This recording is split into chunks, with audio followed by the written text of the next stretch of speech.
இப்போ நேற்று விஜய் கூட ஒன்றிய அரசு பயங்கரமாக தாக்கி மத்திய அரசை பயங்கரமாக தாக்கி பேசியிருக்கிறாரு. நம்மளும் பதிலடி கொடுக்காம இருந்துட்டு இருக்கிறோம். அதாவது இப்போ தான் ஒரு கட்சி ஆரம்பிச்சிருக்கிறார் அவர். எங்களுக்கும் அவருக்கும் எந்த விதமான விரோதமும் கிடையாது. எங்களை விமர்சிக்க வேண்டிய அவசியமும் அவருக்கு இல்லை. அவர் ஒரு சட்டமன்ற உறுப்பினராக ஒரு கட்சி நடத்தி ஒரு கவுன்சிலர் கூட இல்லாத ஒரு கட்சி இன்றைக்கி கூட்டம் வருகிறது என்று சொல்கிறார்கள். ஆனால் அதே நேரத்தில் எங்களை விமர்சிக்க வேண்டிய அவசியம் அவருக்கு தேவையில்லை என்பதை அவர்களுக்கு தெரிவித்துள்ளோம். முதல்வர் தமிழ்நாட்டை தலை குனிய விட மாட்டேன் அப்படின்னு சொல்லி பேசியிருக்கிறாரு. இதை எப்படி பார்க்குறீங்க?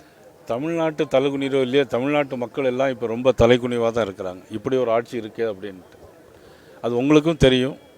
இன்றைக்கி நாட்டில் தேர்தல் 2026 தேர்தல் வந்தால் நிச்சயமாக அதன் பிறகு மக்கள் தலை நிமிர்ந்து நிற்பார்கள். எங்களுடைய வாக்கு வங்கி கூடிக்கிட்டே இருக்கு. எங்களுடைய வாக்கு வங்கி கூடிக்கிட்டே இருக்கு.